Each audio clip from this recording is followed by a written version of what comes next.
I found out my husband was cheating on me with my best friend 6 months into our third pregnancy, so when it was finally time to deliver, I didn't let him into the room and picked our child's name myself. This will be a lot, so I'm sorry in advance. I, 28F, had been together with my husband, 27M, for nearly 10 years.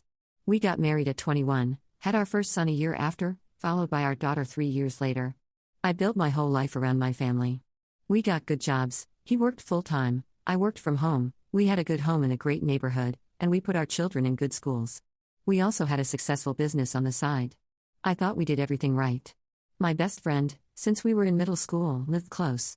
We had our daughters around the same time, and we'd have playdates all the time. We leaned on each other a lot. I gave her all the support when she was going through issues with her daughter's deadbeat father and got her in contact with a good lawyer. I leaned on her when I was recovering from my traumatic second birth and the depression that followed. We leaned on each other for everything. 10 months ago, I found out I was pregnant for the third time. I was really uneasy about this because of my traumatic experience the second time. Also, my husband and I both agreed we were done after our 2 children. I considered abortion, but my husband insisted we keep it. I was still uneasy about the pregnancy and borderline miserable for the next 6 months. I was diagnosed with hyperemesis gravidarum and was throwing up 20 times a day for 6 months straight. I lost a ton of weight, had to stop working, and was sent to the hospital frequently due to severe dehydration. My husband stood by me and showered me with attention, for which I was so grateful. He cut down his hours at work to look after me, the house, and the kids. My best friend would come to our home frequently to check on me and also help with the house. When I hit 6 months, the hyperemesis gravidarum decreased a lot, and I was almost back to myself. One night after having a movie night with my family, my husband and I were getting ready to sleep.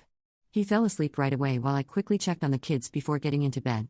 His phone was vibrating like crazy, so out of genuine curiosity, I unlocked his phone. We used to do this a lot when we were younger, so I didn't think too much of it. I was already sitting in bed. I saw messages from my friend. They were frantic spam messages. One of them said, "Please come over, I need you." Another said, "I know I shouldn't be messaging here, but I miss you, and come over when she's asleep." I think I was there in a daze for nearly 5 minutes. I cried a lot quietly, and the fatigue kind of left me. I scoured his phone looking for more. I saw emails and DMs from them both, even using apps like Kick to Message, and the pictures. But the worst part was finding out my husband left me one time in the hospital with my mother while he went back home, where my kids were being babysat by my friend, and got intimate in our bedroom, with our kids in the house. I kicked him out the following morning after confronting him and filed for separation some time after. For the next 2 months, he had been begging for forgiveness, then complaining and insulting me that I'm not letting him see his kids or that I'm stopping him from going with me to doctor appointments, which I had been. We had planned months earlier about who was going to be in the labor room. It was going to be my mother and husband. He called me when I was 35 weeks, questioning the labor situation. At this point, he had moved in with my ex-friend's house shortly before this call. I said no, and he got very angry. Lots of my in-laws and family members told me to put our differences aside for our baby.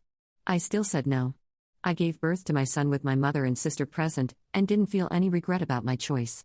After my second traumatic birth, I just wanted to make sure this one was as stable as possible, which it was. We were going to name our child after his father who passed away. I went along with it to make him happy but changed my mind and picked a name I had always loved since childhood. This aggravated him even more. Am I a jerk? Because I'm being guilt-tripped by many people right now. All I want is for everyone to leave me alone and for me to just be with my kids. Edit, just wanted to add that I do let him see the kids. That would be crazy if I didn't. My children love their dad, I just have certain boundaries now that we aren't together, and he doesn't respect them. He gets angry and says things that are categorically not true. He got to meet our newborn son hours after I gave birth. Update, 1 year later, so, I'm back after nearly a whole year. I completely forgot about this post because I've been so wrapped up in other things. For anyone who doesn't want to read the whole post, here's a summary. My husband had been cheating on me with my best friend while I was pregnant. I was close to giving birth and decided not to have my then husband in the labor room with me. I also chose a name for our baby that he didn't agree with. Like I said, it's basically been a whole year. My baby turned 1 today, and after celebrating his birthday and Christmas with my kids, it finally hit me this is my new reality. First of all, my ex-husband and I finally went through with the divorce proceedings. I had been holding it off during my pregnancy and early postpartum period to avoid added stress and to carefully plan for my children and myself. I was awarded primary physical custody of our children. Their dad visits once a week, and the 2 older kids, 7 and 4, spend every other weekend with him. My youngest will start doing the same in a couple of months, which makes me nervous. He's especially clingy with me. All my kids are, but my youngest has really only known me as the most present parent. One of the main stipulations in our custody agreement is that my ex's affair partner is prohibited from seeing the kids. My poor kids have been confused enough by their parents' sudden split, and I didn't want them even more confused by seeing their aunt, who is supposed to be mommy's best friend, with their dad. It was deemed emotionally detrimental in court. As for the baby name, he's been so bitter about it, I think he's still mad about it. His side has been trying to convince me to change the name to something we'd both like, especially after the divorce was finalized. But it's been a year now, and the baby quite literally answers by the name I gave him, so I'm not going to be changing it. He was also unhappy with the child support payments, among other payments, and asked for some revisions. One main thing he asked to change was the cost of our kids' school tuition. He pays for their tuition, which he felt was too much and too harsh. But the court stuck with the original payments. As for my ex-husband and ex-best friend, they continued dating. I found out that they had started seeing each other a month into my third pregnancy. They had actually slept together during my second pregnancy but didn't pursue a relationship then because, as they put it, they weren't ready to ruin things and didn't want to hurt anybody. My ex's side have been very supportive of their relationship, even inviting her to holiday gathering like Thanksgivings or family holidays. Because of this, my kids don't go very often to these events. I don't know, after this whole fiasco I'm coming to the realization that perhaps my ex's side never really liked me all that much. But that's okay.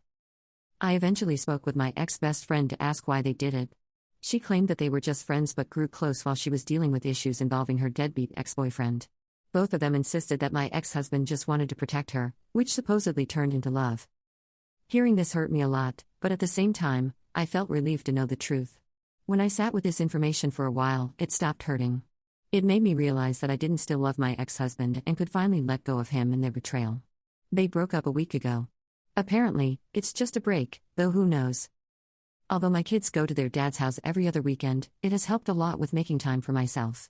Obviously, I'm figuring out who I am without being a wife or mom all the time. In many ways, I find what happened to be a true blessing, which is why I'm no longer angry. As for me, I've been seeing someone. It hasn't been very long, but we get along great.